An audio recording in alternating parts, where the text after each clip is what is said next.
다윗의 내 영혼아 야훼를 성축하라.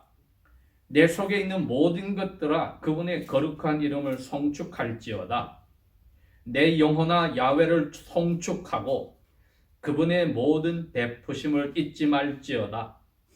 야훼께서 너희 모든 죄악들을 용서하시며 너의 모든 병들을 고치시고 너의 생명을 썩어짐으로부터 구속하시며 은혜로우심과 긍휼로서 내게 면류관을 씌우시고 좋은 것들로 내 입을 만족하게 하시나니 너희 젊음이 독수리같이 새로워지는도다. 아멘.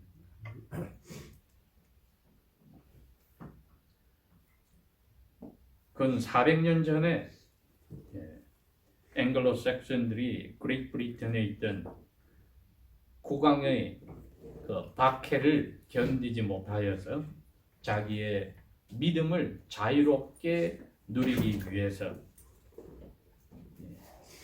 화란에 있는 여왕의 도움을 받아서 배를 타고 플리머스 락인 매사추세츠로 왔습니다. 그들이 여기 와서 첫 번 겨울을 날 때에 식량도 부족하고 또 풍토병도 생기고 그래서 102사람 중에 약 3분의 1이 겨울을 나지 못하고 죽었다고 했습니다.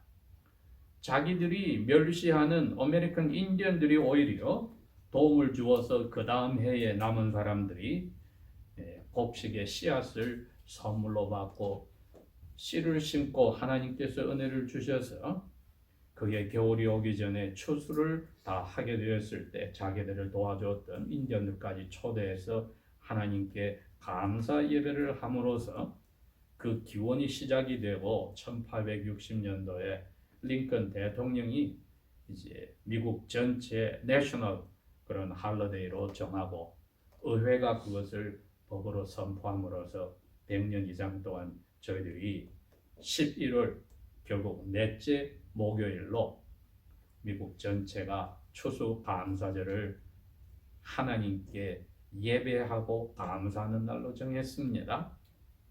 근 30년 전만 하더라도 미국 전체 믿지 않는 사람들의 분위기까지도 그래도 그 당시에 왔던 그 청교도들의 필그림들의 그 정신을 기릴 수 있는 추수 감사절 자체의 의미를 많이 가졌는데 어느 순간에 그 상업주의가 스며들어서 추수 감사절은 거의 이제는 머릿속에 사라지고 하루만 그냥 가족이 만나고 즐기는 것으로 돼버리고 추수 감사절 전부터 세속적인 영향의 성탄절을 기리는 것이 11월 달부터 아예 모든 쇼핑센터를 그렇게 해서 상점들을 지배해버리는 때가 되어버렸습니다.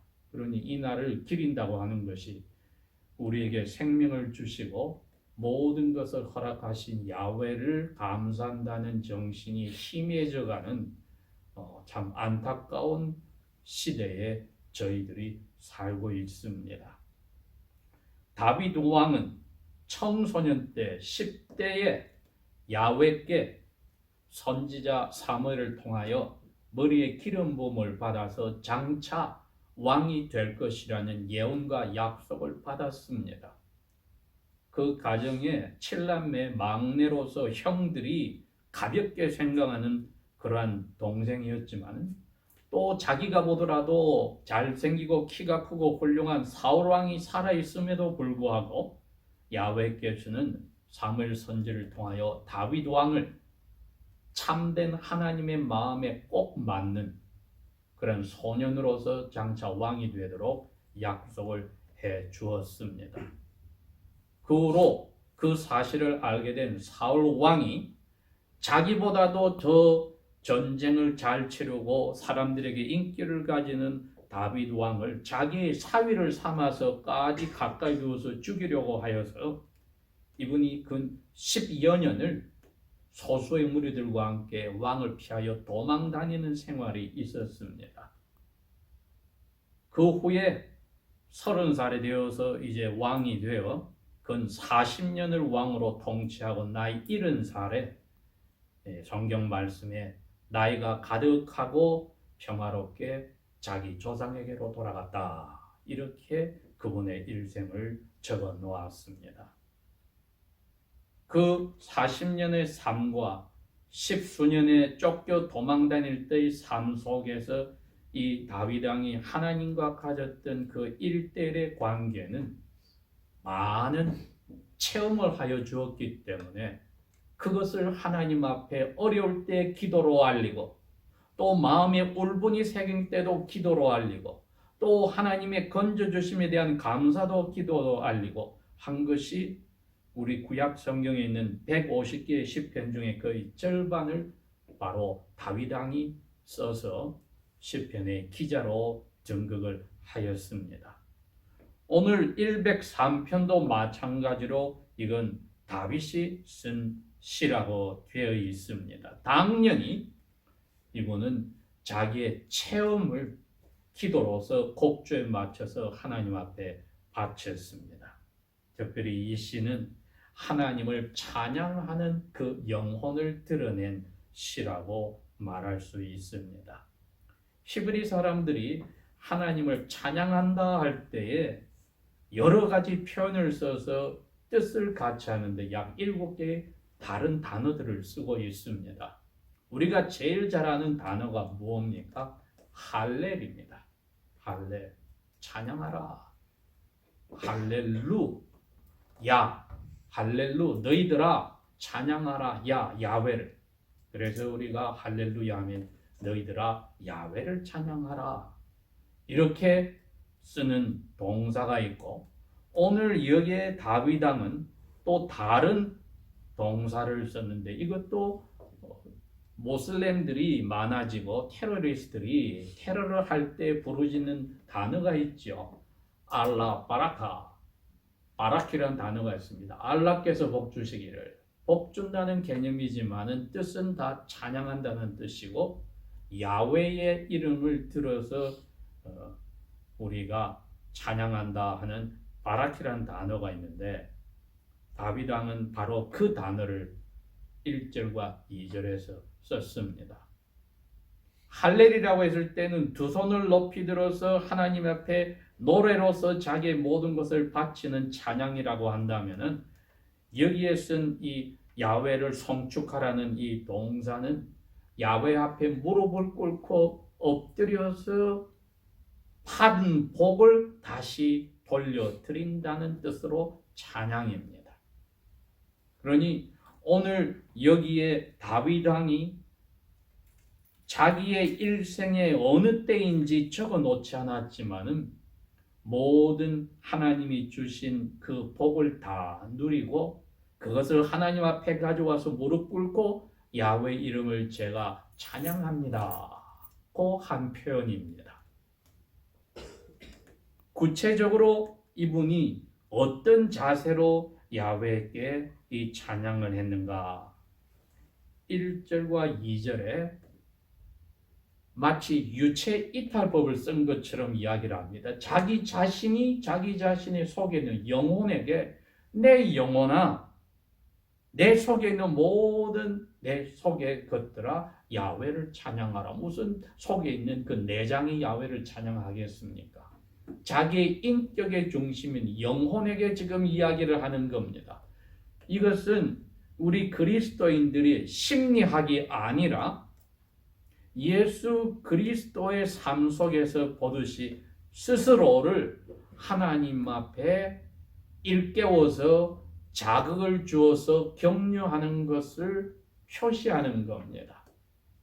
혼자 사람이 가만히 침잠하여 생각하면 자칫하면 자기 자신만 포커스를 두다 보면은 사람이 디프레션에 빠지고 낭망할 수가 있을 때에 스스로 자기 영혼에게 명령을 내린 겁니다. 내 영혼아, 명령입니다.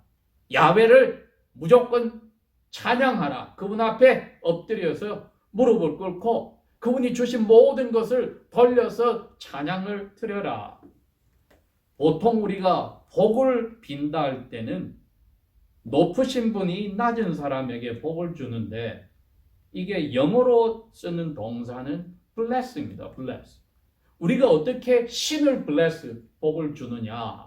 그래서 이 의미는 신에게 받은 복을 돌려주는 찬양이란 뜻에서 bless란 단어가 쓰였고 우리 한글 번역자들은 이 단어를 특별히 찬양이라는 단어로 쓰지 않고 송축한다는 단어를 썼습니다. 받은 복을 다시 야훼께 주인이신 야훼께 무릎 꿇고 바칩니다. 그 복을. 그러면 받은 복이 무엇인지를 알고 바쳐야 될 거 아닙니까? 그렇기 때문에 2절에는 내 영혼아 야훼를 송축하는데 나에게 베푸신 모든 것을 잊어버리지 말아라. 고 시작을 합니다. 우리가 감사하는 자세는 제일 첫 번째가 받은 것이 분명히 있었는데 어느 때에 무엇을 도움을 은혜를 받았는데 잊어버리면 안 된다는 것이지요. 오늘 제목이 내 영혼아 야훼를 송축하라 할 때의 첫 번째는 받은 은혜를 잊지 않고 송축해야 합니다. 우리가 잊어버리는 것은 너무나 쉽게 일어납니다. 우리가 뒷간에 들어갈 때와 나올 때가 다르다. 급할 때는 찾다가 야훼께서 그 어려움을 해결해 주면은 해결해 주신 야훼의 은혜를 잊어버리고 살 때는 감사가 없는 것이 안 됩니까? 근데 다윗 왕은 그러한 자리로 우리를 내려가지 못하게 한 겁니다. 은혜 받은 것 잊지 말아라. 이 원어에도 이 부정을 먼저 붙였습니다. 잊지 말아라. 말아라. 잊으라는 동사에다가 앞에 말아라. not을 붙여서 not forget 이렇게 하여서 강조로 하여서 우리로 하여금 자칫하면은 은혜를 받고도 잊어버리는 것을 기억하는 것. 이것이 감사하는 올바른 방법이고 자세란 겁니다. 11월 28일까지 우리가 살았는데 올해 하나님이 나에게 어떤 은혜를 주셨는지 돌이켜보면은 무슨 기도를 다 했는지 기억을 우리가 다 못할 수가 있습니다. 이거 보십시오. 벌써 우리가 그 기도를 할 때는 필요해서 원해서 했는데 하나님은 넘치게 다 답을 주셨는데 우리는 은혜 받은 걸 다 기억도 못합니다. 그러니 다윗 왕이 바로 그러한 죄인의 자리에서 은혜를 받은 사람으로 기억하자. 기억을 잊지 말아라. 이건 야훼께 받은 복을 다시 무릎 꿇고 바칠 때 필요한 것입니다. 기억을 잊지 말아라. 그 다음에는 3절에서 4절, 5절에 이르기까지 구체적으로 어떠한 은혜를 누렸는지를 이분이 5개의 동사를 써서 알려줍니다. 우리도 오늘 한번 생각을 해볼 필요가 있습니다. 야훼의 은혜로 우리가 어떤 은혜를 받았는지, 야훼께서 어떻게 우리에게 은혜를 주셨는지 한번 돌이켜보면 처음에는 이분이 이렇게 이야기합니다. 3절에 모든 죄를 내 영혼에 가지고 있던 모든 죄의 찌꺼기의 그 아픔의 잘못을 다 용서해 주신 분이었다.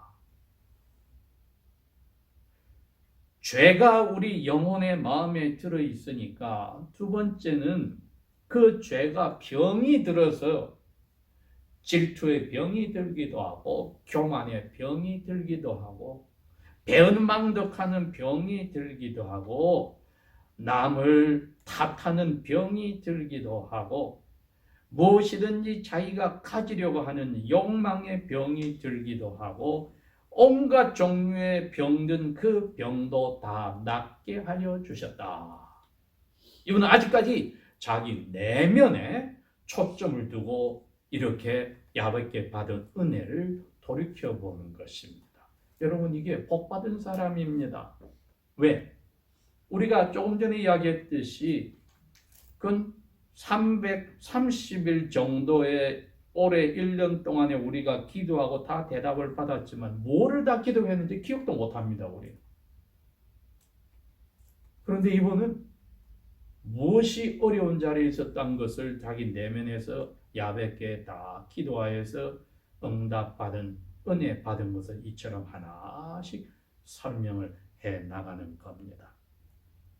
그 다음 세 번째로는 너 생명이 무덤으로 들어가는 썩어가는 데서 야훼께서 너를 값을 치르고 건져주셨다. 여기는 아주 중요한 단어를 쓴다. 여기는 동사를 쓴 게 아니고 명사를 썼는데 그건 리디머라고 하는 구속주라고 하는 명사를 썼습니다.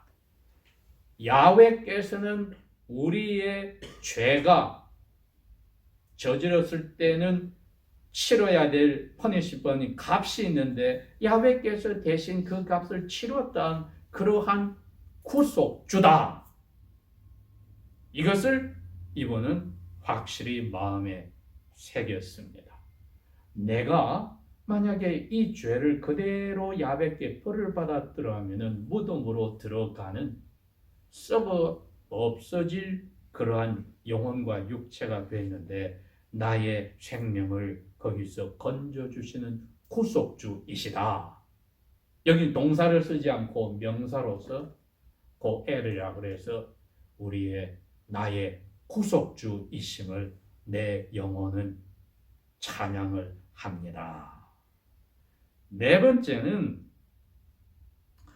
우리 그리스도인들이 유대교 그리스도인들과 우리 이방인 그리스도인들이 똑같이 가장 귀하게 여겨야 될 두 단어가 여기에 있습니다.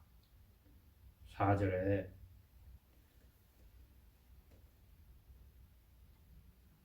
너에게 면류관을 씌워 주셔서 사람들이 그것을 보게 하는데 그 면류관이 두 가지 색깔이 있더라. 첫 번째는 은혜롭다는 면류관이요. 두 번째는 자비, 인자, 긍휼. 이게 다 같은 한자 뜻은 같습니다. mercies, 자비라고 하는 면류관이다. 이분이 왕으로서 왕관을 썼기 때문에 이 왕관이 무엇인지를 압니다. 모든 사람들이 그 왕관을 보면 압니다. 다윗 왕이 하나님께 은혜를 받았다.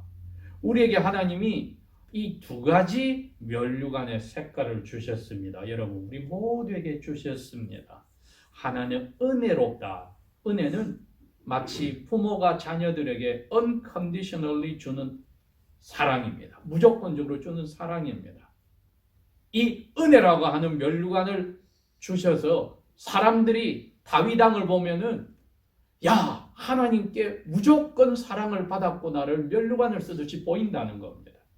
우리가 야훼께 감사를 할 때 이 은혜 받은 것이 우리 영혼에서부터 차오르면은 겉으로 나타날 때 사람들이 저 사람은 뭔가 신에게 뭔가 받았어. 면류관이 그 사람이 왕인 것을 표시하듯이 우리가 은혜 받은 표시가 나와야 되는 그 은혜를 받았고, 두 번째는 죄를 용서해주는 사랑이라는 이 인자, 자비 혹은 긍휼을 또 면류관처럼 받았다고 했습니다. 이 단어는 특별히 히브리 말에 단수가 없습니다. 이거 복수입니다. 멀시라고 하는, 자비라고 하는, 인자라고 하는, 긍휼이라는 이 단어는 단수가 없어요. 히브리 말에는 복수 단어밖에 없습니다. 그 말은 계산이 안 된다는 겁니다. 하나님도 아버지와 아들과 성령님이 계셔서 우리가 히브리 말에는 하나님 할 때 단수가 없습니다. 복수입니다. 그런데 하나님이듯이 또 하늘도 하늘들이라고 해서 끝이 없이 넓은 것을 표현하듯이 우리에게 죄를 용서해 주시는 사랑을 mercy라고 할 때는 히브리 말은 항상 복수를 써서 mercy, 복수를 써서 우리에게 이야기합니다. 그러니 다윗 왕은 어떻게 됐다는 뜻입니까? 그 죄 용서를 너무나 많이 받았습니다. 자기가 살인을 했고 자기 부하를 죽이고 부하의 아내를 취해서 아기를 낳고 결국은 그 부하가 죽으니 그 아내를 자기 아내로 맞고 그걸 숨기려고 별의별 짓을 다 하고 모든 그 죄를 하나님이 끝없는 사랑으로 용서를 해주었다는 것을 이분이 맛을 보았습니다. 그게 다윗 왕이 사람들에게 나타났습니다. 왜? 사람들을 덮어주고 용서해주는 그러한 모습으로 면류관처럼 빛이 나서 주위 사람들이 압니다. 우리 왕은 하나님께 용서받은 분이 확실해. 왜? 다른 사람의 죄를 저렇게 용서하는 거 보니까 확실히 용서받은 분이야. 그 다음에 5번째 단어가 5절에 나옵니다. 나의 먹을 것을 혹은 나의 살아가는 모든 일생 동안에 나의 삶의 좋은 것으로 채워주어서 내가 나이는 늙어가지만은 독수리처럼 내가 생생하게 된 것을 아버지께 감사합니다. 이렇게 고백을 했습니다. 야훼를 송축하는 그 태도가 자기 영혼에서부터 시작하여서 맨 마지막으로는 영혼에 누린 그 은혜가 바이프라닥이 살아가는 동안에 좋은 것으로 주시는 것도 있더라. 그 말은 그 좋은 것을 누리지 못하는 사람들이라도 1번에서 4번까지의 그 자기의 속의 모든 것을 용서하시고 넘치게 주신 사랑으로 만족할 수 있기에 우리 그리스도인들은 의식주가 해결이 잘 안 되더라도 혹은 인간관계 문제가 되더라도 혹은 자기 육체적으로 힘든 일이 생긴다 할지라도 혹은 자유를 잃어버려서 감옥에 들어가 있다 할지라도 다윗왕과 같이 영혼이 야훼께 받은 것을 감사하는 거기에 초점을 두면은 내 영혼아 야훼를 찬양하라. 무릎을 꿇고 받은 감사를 복을 다시 야훼께 바쳐라 하는 송축하는 아름다운 저희들의 영혼의 자세가 될 것입니다. 기도하겠습니다.